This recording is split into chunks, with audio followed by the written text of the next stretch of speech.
Today we're talking about the secret of the new version of Qins Sais. Now, that secret isn't that easily explained, but it's a very interesting functionality once you understand it. So we'll start from zero and then get to that in the later results. First of all, what was changed about Qins Sais in Season 5? Previously, Qins Sais would deal 4% of the enemy's maximum health as physical damage when hitting the enemy with a basic attack. In 5.1, it got changes that were reasoned by Hyros as follows. Obsidian Shard, Titan's Bane, Ethereal Stuff and Qins Sais were designed to be strong against tankier targets, but they did not meet this goal.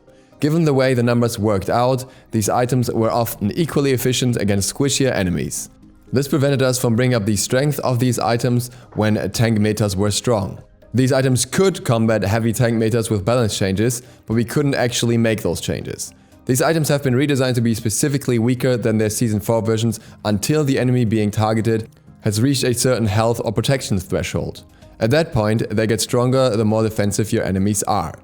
With this change, we can fine-tune their strength against squishy enemies and tanky enemies independently and further distinguish these items from their flat pan and power counterparts. The concrete change in Qins Sais' case was new passive.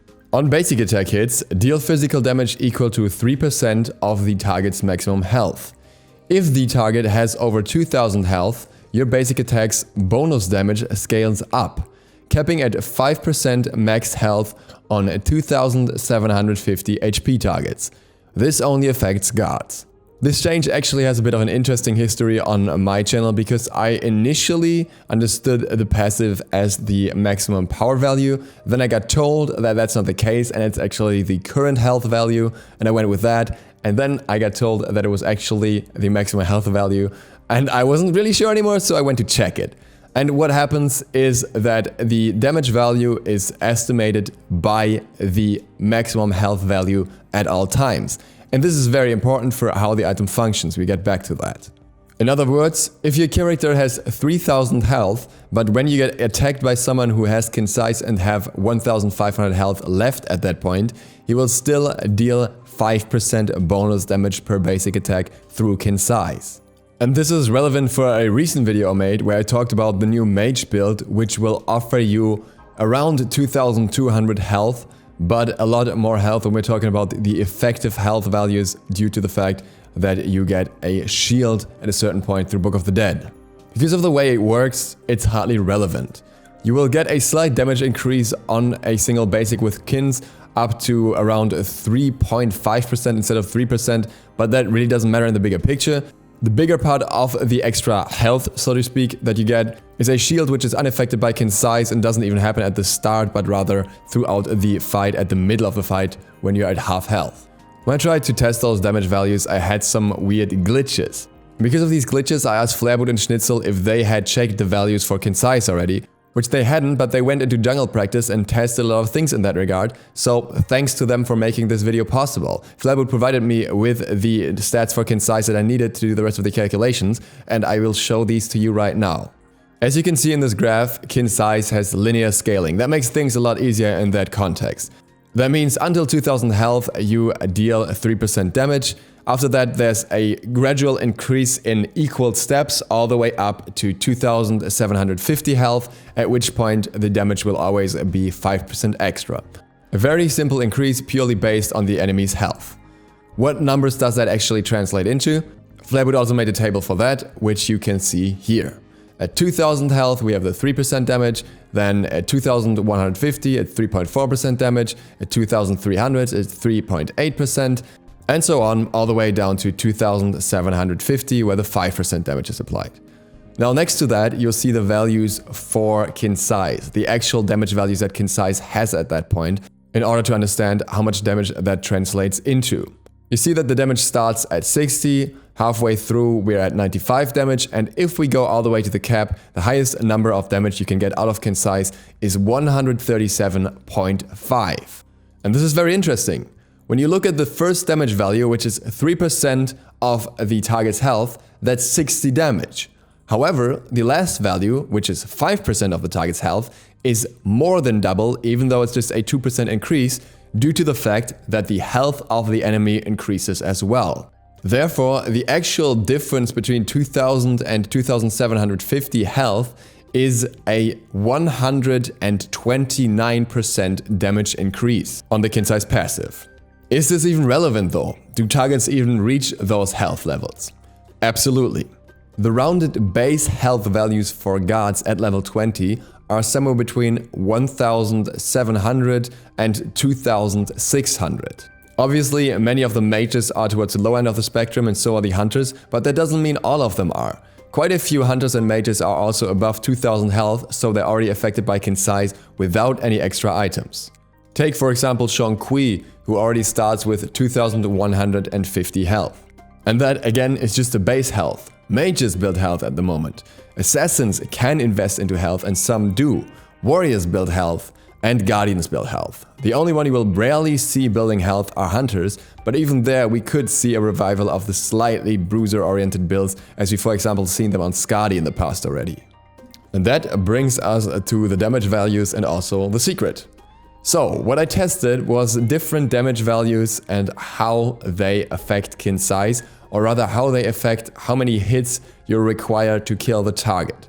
Now, theoretically, if we only build Qins Sais here and no other item, then a target with 2,750 health, due to the way that Qins Sais works, would die quicker than a target with 2,000 health, because you would basically deal more than double the damage per basic attack, so the extra 750 health wouldn't be able to compensate for that.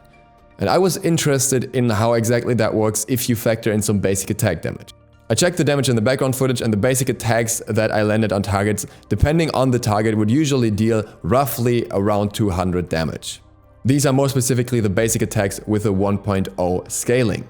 If you were to deal 200 damage with a basic attack after mitigation, and we would also factor in a little bit of mitigation for Qins Sais, say after all your protection reduction applied and your penetration applied, the target would have 30 protection left. Not an unlikely value at all if you combine, for example, Executioner and Stonecutting Sword. Then between the damage of Qins Sais and your basic attack, you would need 9 basic attack hits to kill a 2000 health target. You will see the value here being 8 point something. 8 point something means it's more than 8, so it's 9 hits.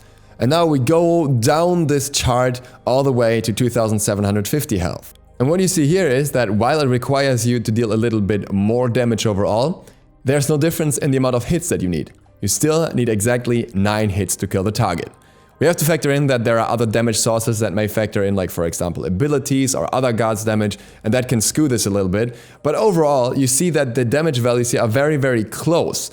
You don't even need an extra basic attack to take away the extra 750 health that the target will have. So I figured let's take this a little further and see what happens if our basic attack deals a little less damage. If our basic attack deals 150 damage and everything else stays the same, then you'll require 11 hits to kill the target. And in this case, the gap between 2000 health and 2750 health is even smaller. And now we get to the point where things get really interesting. If you look at the damage values for 100 damage, then you'll see that with 2000 health, it takes us 14 hits to kill the target. With 2750 health, it still takes us 14 hits. But we actually need to deal less damage to the target than we had to deal when they had 2000 health. So the damage amplification from Qins Sais is so strong at this point that it overwhelms the basic attack damage, meaning that you will benefit from your enemy building more health because you will be able to kill them quicker if they have more health. Take this even further, down to 50 damage. This is where things get really crazy, and this is what I will call the secret of Qins Sais.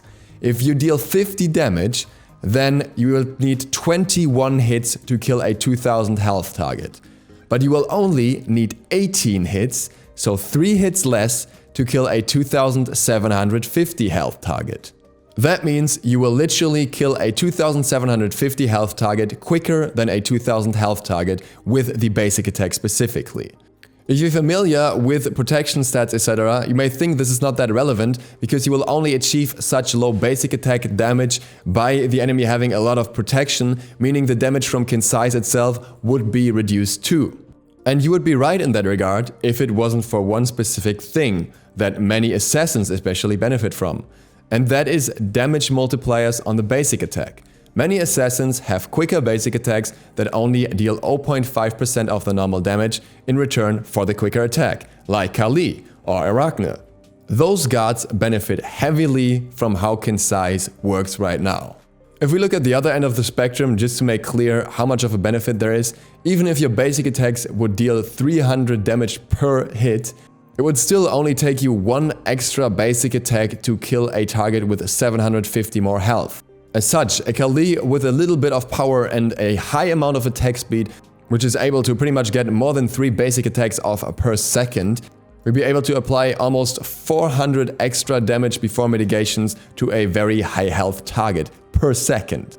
As such, if you find yourself facing a high health comp, maxing out attack speed as much as possible will allow you to deal very high amounts of damage with Qins Sais regardless. Obviously, you don't want to ignore power completely because you still need it for ability damage, and it still allows you to kill the target in less overall hits. But in terms of what Hi-Rez was trying to achieve with Qins Sais, I think they've reached exactly what they wanted, especially for those gods that have attack chains that benefit Qins Sais. And with that, thank you guys very much for watching. I hope this was interesting and insightful. I will definitely make sure to utilize Qins Sais more than before now that I know about this. If you're new to the channel, feel free to click the sub button and hit the bell, it really helps me out. Other than that, see you for the next one tomorrow. DukeSloth, out. So I actually figured out my demonetization issue and it was my outro. As such, feel free to click any of the links around here right now. There will be new outro music as soon as I find something nice. Until then, as you guys requested, I will do the outro music myself.